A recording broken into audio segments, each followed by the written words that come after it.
Have you ever asked yourself if you are parenting your child the way they need to be parented or the way you were raised? Because the child in front of you needs something different from the one you were.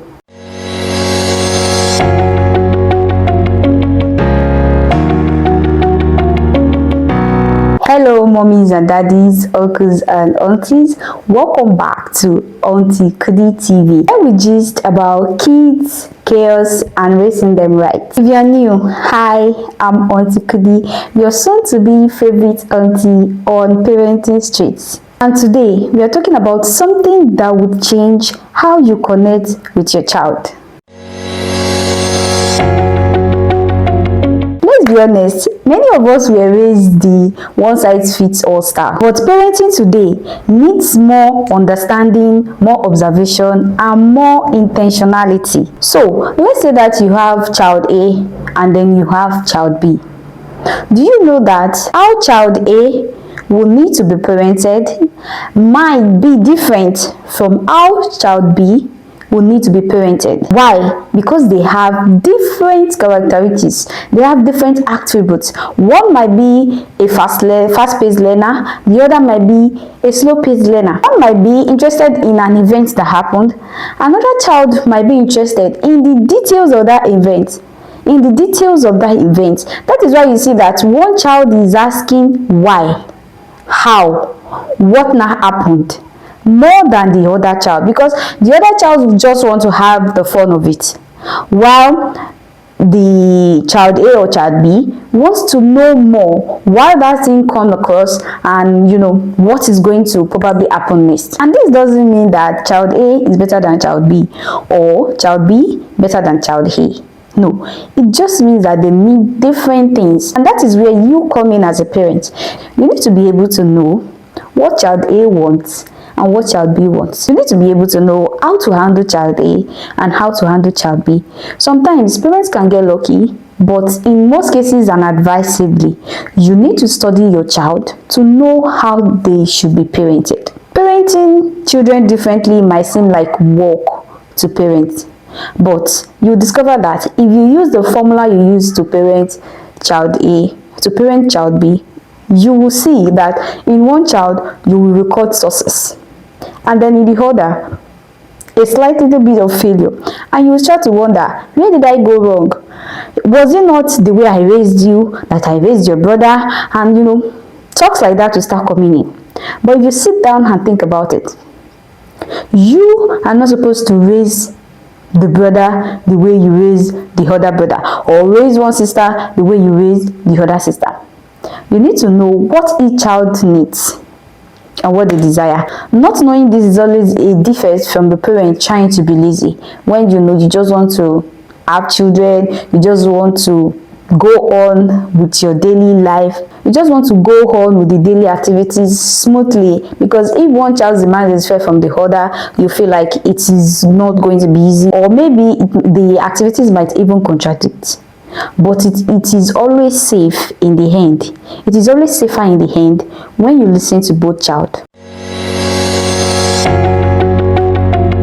So these are the things you should do in order to know the needs of each child and how they want to be parented. Number one is listen more than you lecture them.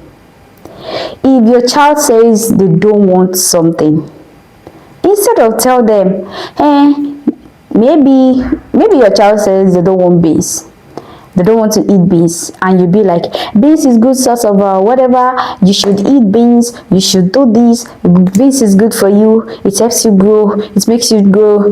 And you're now citing the case of Uncle Ajasko that is short because it doesn't eat beans. No, you have to listen to them. You don't want beans. Why? Why don't you want beans? The fact that child A likes beans and child B doesn't like beans doesn't warrant you to pass comments like, after all, the two of you came from my womb, and so why are you so different? Listen to why they don't want beans. Probably beans is giving them some reactions, some funny things, maybe beans is causing some funny reactions in their stomach. Listen to them and then find solution to it. If you want them to keep eating beans, just Help them find solution to their rumbling stomach.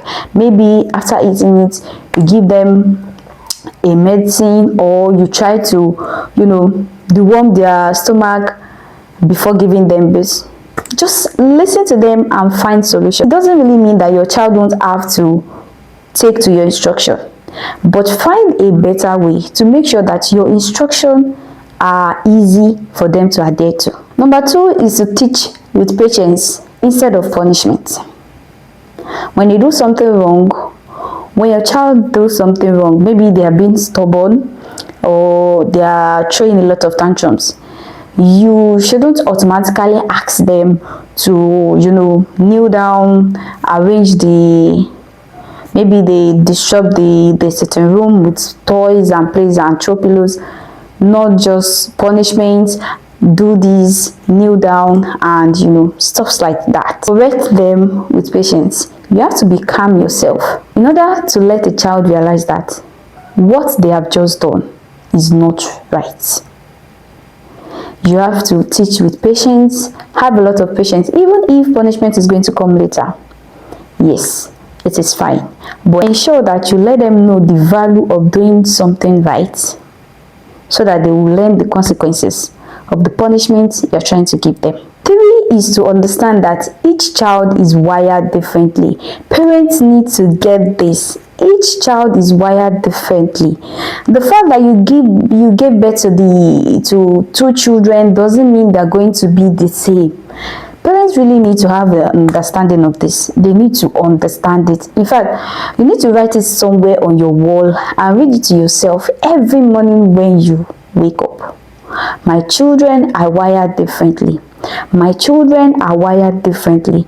So I should know how they need to be parented. Each understand that. Number 4 is to accept that your children learn skills at their own pace, and they learn it differently. A strong-willed child that you think is stubborn might just be learning how to be independent. They are learning independence, and in this case, they are exhibit kind of like a different trait to learning that. So accept that they learn what they want to learn, how they want to learn it, all because they are wired differently. Child A might learn to be independent in another way, and child B might learn it by being strong-willed and stubborn. By the time you find out how your child needs to be parented and you try to follow it, you will see that your child will feel more seen. And when they feel more seen, they will trust you more, they will open up more, and they will grow up as a whole. So, don't parent based on culture, fear, or pressure. Do it based on your child. If this message spoke to you today, go ahead and hit the like button, share with your parents who needs it, and let's talk in the comment section. Have you ever realized that your parenting style didn't work with one of your children? Thank you for being here. I'll see you in the next one. Give my love to your charms.